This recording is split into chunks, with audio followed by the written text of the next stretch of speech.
Coffee. Nilikuwa nimetaja kidogo ile kazi tumefanya ya kahawa. Sababu pale kahawa kulikuwa na cartels, tumeondoa. Pale kwa kahawa kuna mtu mmoja alikuwa na leseni ya kusiaga kahawa, ya kununua kahawa, na ni broker wa kahawa na ni marketer huko nje. Sasa tumesema kila mtu awe na one license, leseni moja. Either broker ama miller ama marketer. Lakini huwezi kuwa wewe ndio kila mahali. Vile vile tumetafuta masoko kule nje. Vile vile tumepeana fertilizer, hata kama bado haitoshi na ikuji kwa muda unaofaa, tutaongeza bidii hapo. Na tumetafuta mbegu for new bushes. We want to generate new bushes, ndio tutoe uzalishaji kutoka kilo 2 ama 3 kwa mti moja wa kahawa to 10 kilograms, and it is possible. Na hiyo bidii tumeweka, ndio umeona kahawa sasa kilo moja ya kahawa ni kati ya shilingi 120, 130, sehemu zingine huku Central 140, 150.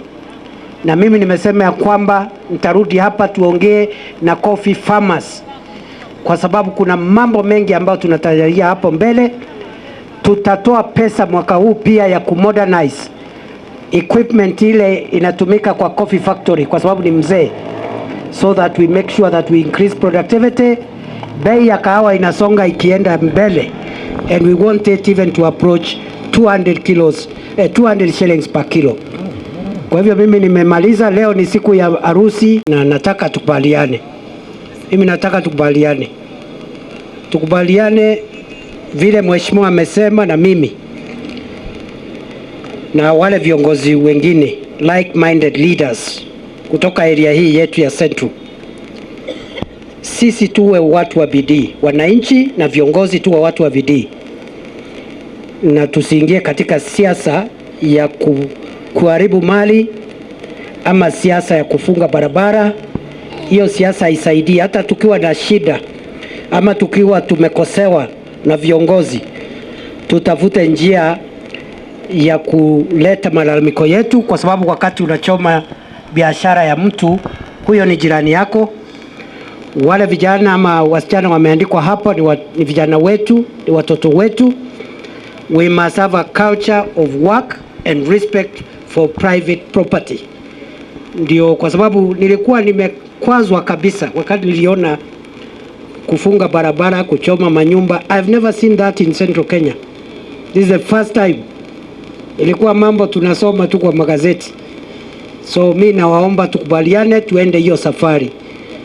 Na hiyo sio kusema uwezi kuwa na maoni tofauti. Kama hutaki kiongozi, ngoja wakati wa kura utamfukuzia huko. Kwa hivyo mimi nawashukuru sana, sitaki kuzidi kutoka hapo. Nishukuru rais ukimuunga mkono kwa mambo ya stima hapa kwetu Ndia constituency.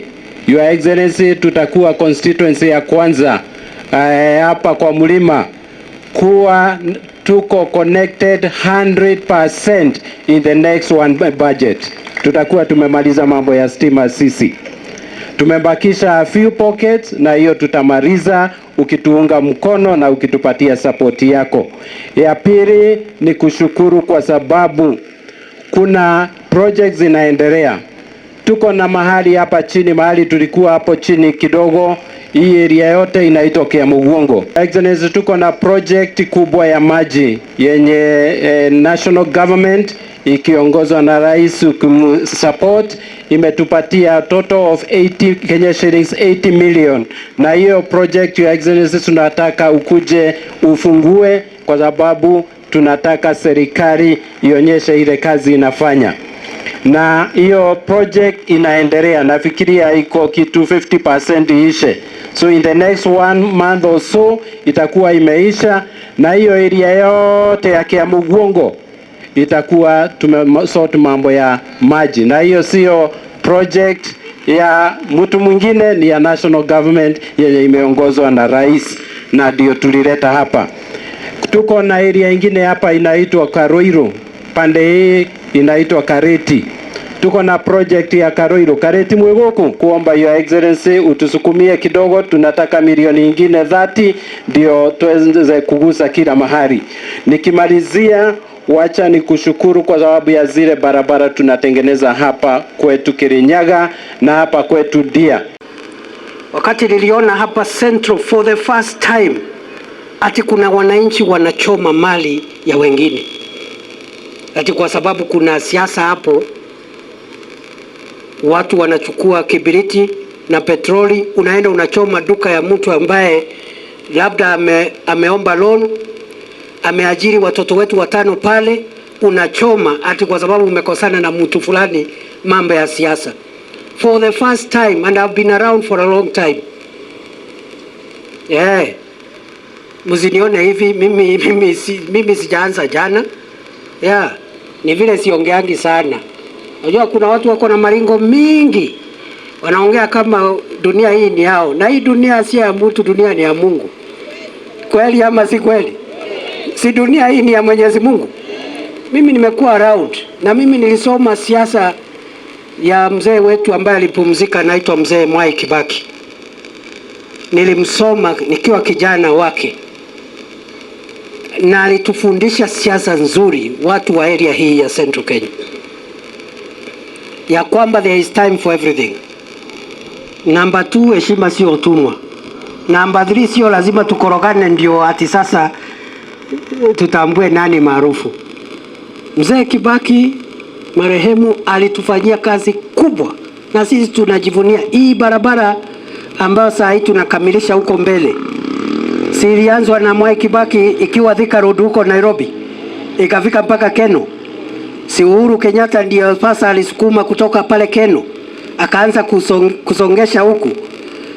Lakini hao viongozi wetu wote, mzee Mwai Kibaki na rais mstaafu Uhuru Kenyatta, hakuna siku hata moja walitufundisha uchokozi, vita, kuchomania manyumba na siasa ya fitina.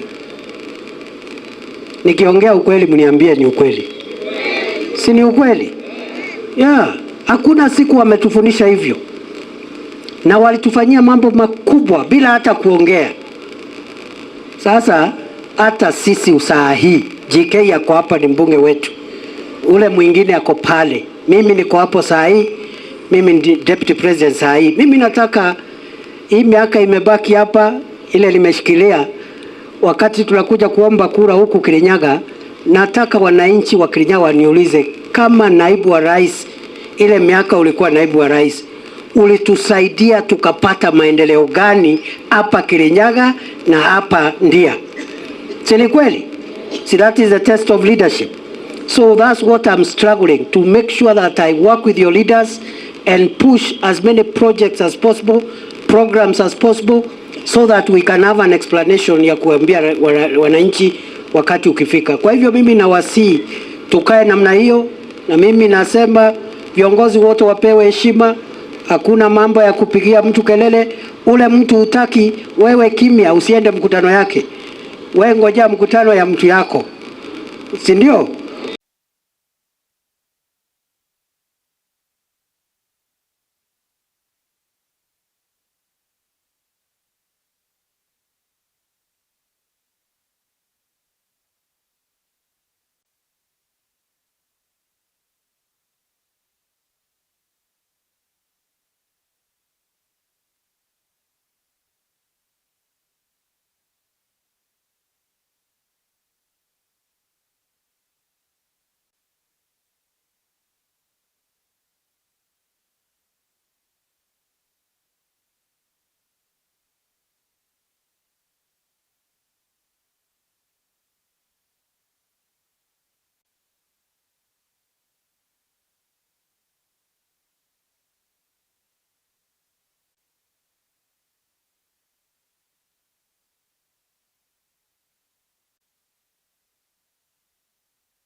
buy products which you can see have product certification marks, that is standardization marks of quality. This mark of quality can be verified online, where you just type the number you have seen in our website and see whether the permit displayed there is genuine or not.